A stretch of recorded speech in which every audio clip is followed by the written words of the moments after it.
This episode is sponsored in part by Honeycomb. When production is running slow, it's hard to know where problems originate. Is it your application code, users, or the underlying systems? I've got $5 on DNS, personally. Why scroll through endless dashboards while dealing with alert floods, going from tool to tool to tool that you employ, guessing at which puzzle pieces matter? Context switching and tool sprawl are slowly killing both your team and your business. You should care more about one of those than the other. Which one is up to you? Drop the separate pillars and enter a world of getting one unified understanding of the one thing driving your business: production.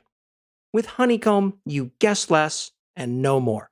Try it for free at honeycomb.io/screaminginthecloud. Observability. It's more than just hipster monitoring.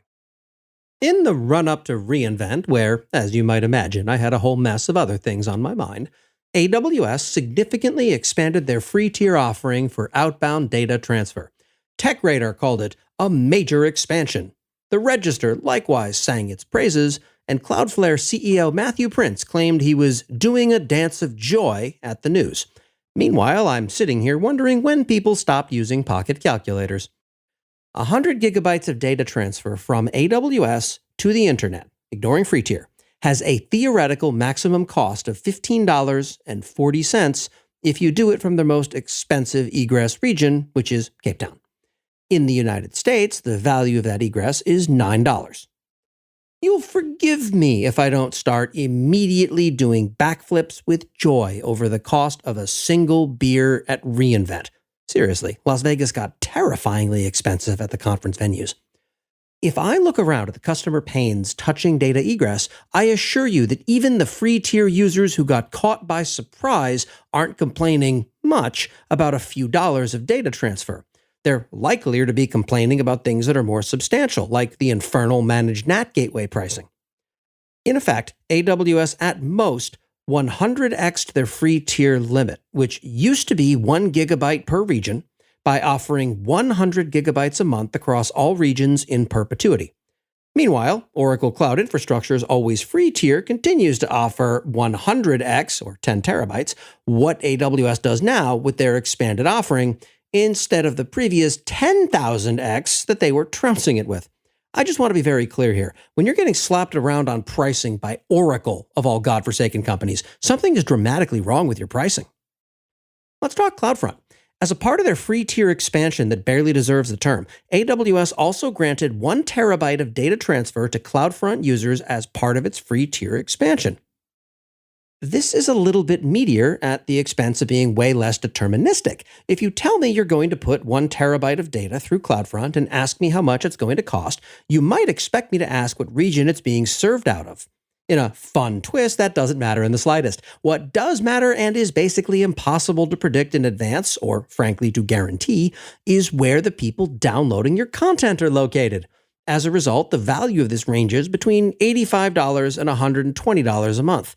I want to be clear, that's not nothing.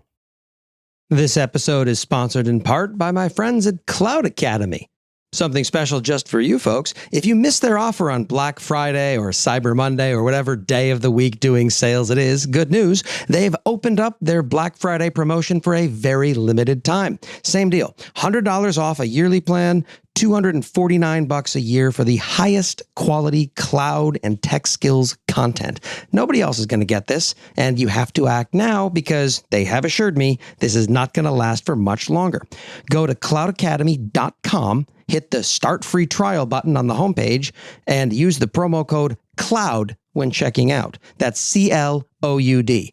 Like loud, what I am, with a C in front of it. They've got a free trial too, so you'll get 7 days to try it out to make sure it really is a good fit. You've got nothing to lose except your ignorance about cloud. My thanks to Cloud Academy once again for sponsoring my ridiculous nonsense.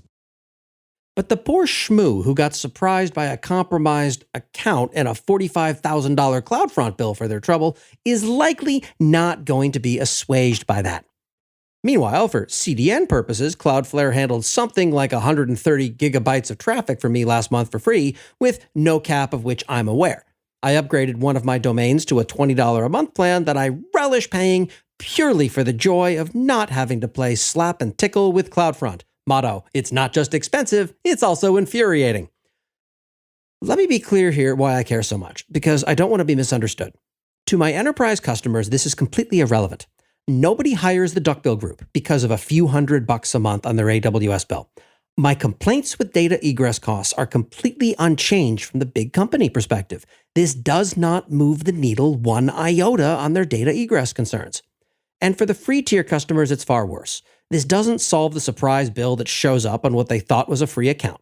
If you hear about someone with a surprise $60,000 AWS bill with no assurances it'll be forgiven, it doesn't take a whole lot of mental gymnastics to realize that it's only a matter of time until the tragic story of a Robinhood customer killing themselves over a surprise bill plays out in the cloud world.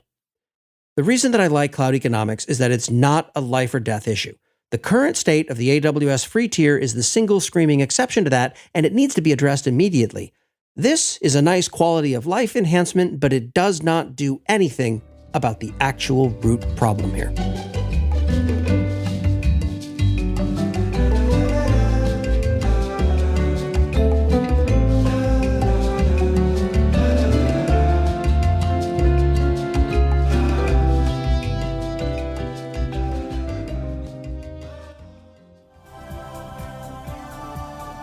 This has been a Humble Pod production. Stay humble.